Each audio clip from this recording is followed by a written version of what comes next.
ओम शांति।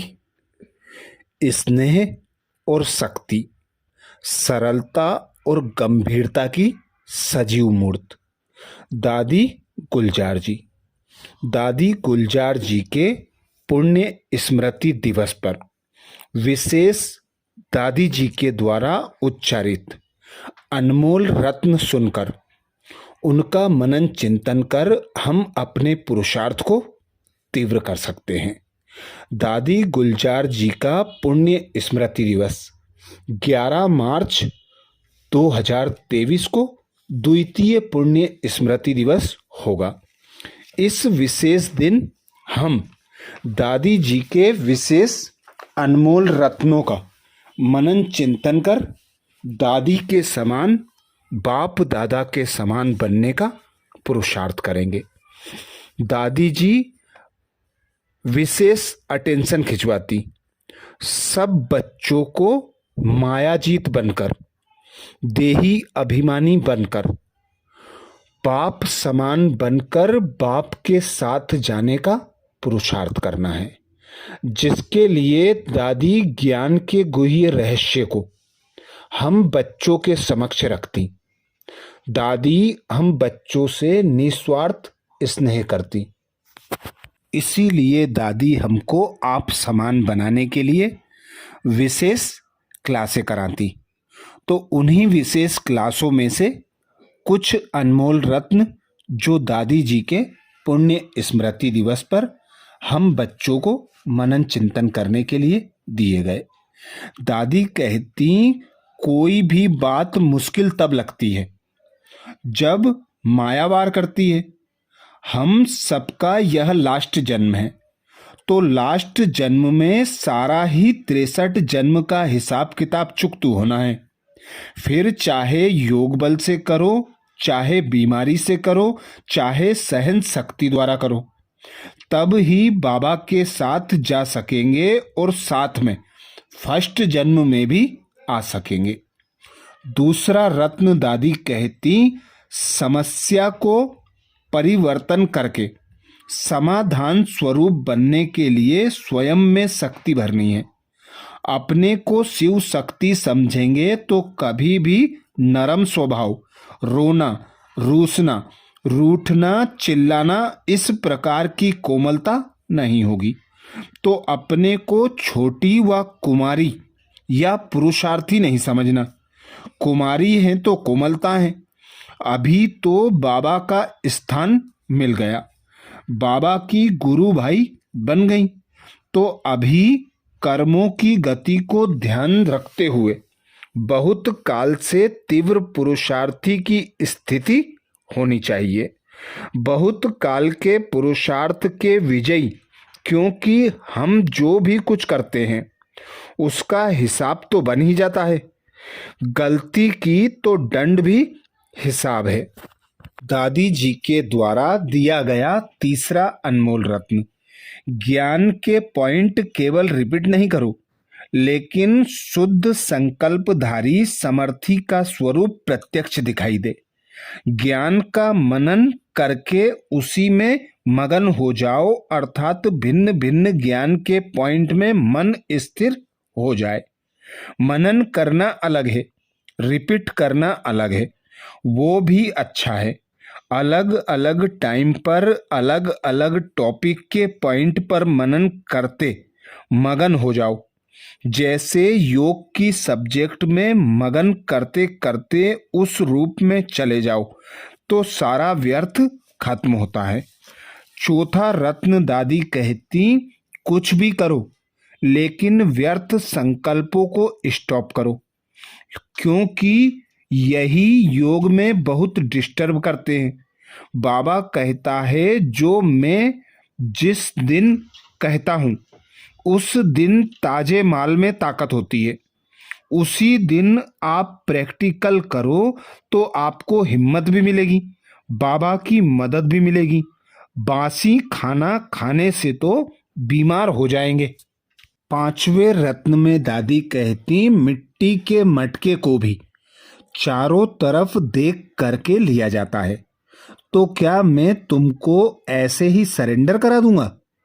पहले कुछ करो तो।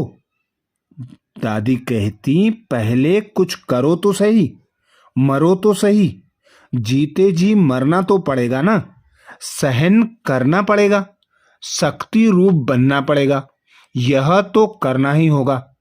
तब हमारे में वो शक्ति भरेगी, फिर जीते जी मरना बहुत अच्छा और मीठा लगेगा।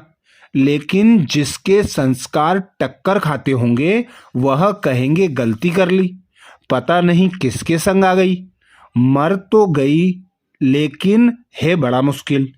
सरेंडर का फाइल तो बन गया लेकिन है बड़ा मुश्किल। अभी घर भी नहीं जा सकती, शादी भी नहीं कर सकती और सेंटर्स पर चल भी नहीं सकती। अभी कहाँ जाऊं? तो व्यर्थ संकल्प चलेंगे ना। छठा रत्न दादी कहती, माया भिन्न भिन्न रूप में व्यर्थ लाती है। उस पर किस शक्ति से हम विजयी पा सकते हैं, वो दोनों बातें अच्छी तरह से जानते तो हो, लेकिन होता क्या है, उस समय वो याद नहीं आता है, समय पर शक्ति यूज करने नहीं आती है। इसके कारण बार बार समस्याएं व व्यर्थ संकल्प आते रहते हैं। सातवें रत्न में दादी कहती, समझो आपके पास ईर्षा आई, उसको आपने जीता तो कैसे जीता? चाहे मदद लेके जीता, चाहे योग से जीता, चाहे मनन से जीता, जीता तो सही, पास तो किया ना। फिर दूसरी बारी जब आता है तो फिर क्यों फेल हो जाते? समझते हैं यह समस्या है, पेपर है, तो अभी इसमें सिर्फ सोचने समझने से कुछ नहीं होगा। इसके लिए बाबा कहते थे, जैसे तलवार को म्यान में डाल के रखते हैं, लेकिन अगर बीच बीच में उसको साफ नहीं करें, यूज नहीं करें, देखें नहीं, तो जब समय आएगा उस समय म्यान से तलवार निकालेंगे तो उससे अपनी भी उंगली नहीं काट सकेंगे, क्योंकि जंक खाके उसकी वो धार खत्म हो गई। तो बार बार मनन करो, जैसे सहन शक्ति को यूज कैसे करें। आठवें रत्न में दादी कहती, मानो मेरे सामने ऐसे पेपर आए या फलाने ने मेरे साथ यह किया, उस समय देखो क्या करना है, तो शक्तियों को यूज करो, उसका वर्णन करते रहो। आज समाने का पेपर दूंगी तो उस समय क्या करूंगी, ऐसे यह मनन करते रहो और यूज करते रहो। यूज नहीं किया तो रिवाइज करो, यह करने से क्या फायदा होता है, यह न करने से क्या नुकसान होता है, ऐसे मनन करो। तो मनन करने से वो शक्ति आपके पास हमेशा हाजिर रहेगी। नवे रत्न में दादी कहती, कोई चीज बढ़िया हो, उसको संभाल के रखा भी हो, परंतु वो समय पर काम में नहीं आवे तो उसकी क्या वैल्यू है? हमारे लिए तो वो बेकार हुई ना। ज्ञान सुनते सुनते शक्तियों की परिभाषा जो आपके पास है उसे मनन करके यूज करो, तो समय पर आपको काम आएगी, समय पर शक्ति इमर्ज होगी। तो यह प्रैक्टिस करो, समय पर मेरी शक्ति काम में आती है या नहीं। तो एक सहन शक्ति को धारण करना है, क्योंकि उसके बिना गति नहीं है। दूसरा, समाने की शक्ति भी आपको बहुत चाहिए। 10वें रत्न में दादी कहती, हर एक अपने पंख को पहले चेक करो। ज्ञान और योग की दोनों ही सब्जेक्ट मेरी ठीक हैं। जब मैं उड़ना चाहूं तब उड़ सकता हूं। हमारे ज्ञान के तलवार की धार बड़ी तेज होनी चाहिए, और इस ज्ञान की तलवार को केवल म्यान में ही रख करके खुश नहीं हो जाओ, बल्कि हमेशा अपनी इस तलवार को देखते रहो, तो समय पर काम में आ जाएगी। 11वें रत्न में दादी कहती, अंत में यह पांचों तत्व, आंधी, तूफान, आग, पृथ्वी का हिलना, यह सब इकट्ठा काम करेंगे। तो सोचो उस समय हमारी कैसी स्थिति होनी चाहिए। अभी तो फिर भी ठीक है, कहीं कुछ होता है तो एक दो के सहारे से, स्थान के सहयोग से अपने को फिर भी बचा रहे हैं। लेकिन जब पांच तत्व ही एक साथ काम करेंगे तो अंत में ऐसा कोई सहारे का स्थान नहीं मिलेगा। उस समय तो हमारी यही तैयारी काम आएगी कि फरिश्ता बन करके उड़ जाएं बस। 12वें रत्न में दादी कहती, अंत समय के लिए अभी से अशरीरी बनने का अभ्यास करो। अशरीरी माना शरीर में होते हुए भी शरीर का भान ना हो, शरीर के संबंध व पदार्थों के तरफ बार बार मन का खिंचाव ना हो। इसके लिए जितना समय चाहें, जितना चाहें, जहां चाहें, समय हमारा मन वहां रहे। जितना समय हम चाहें, जहां चाहें, उतना समय हमारा मन वहां ही रहे। यह अभ्यास चाहिए और यह अभ्यास सारे दिन में भी बीच बीच में करते रहो। 13वें रत्न में दादी कहती, अभी अभी बॉडी कॉन्सेंस, अभी अभी सोल कॉन्सेंस और अभी अभी बाबा की याद। बहुत काल युद्ध के अभ्यासी होंगे तो चंद्रवंशी में पहुंचेंगे, फिर पहले युग का सुख तो ले ही नहीं पाएंगे। तो ब्रह्मा कुमार बन के क्या किया? बीके बने हैं तो बाबा से पूरा वर्षा लेना चाहिए।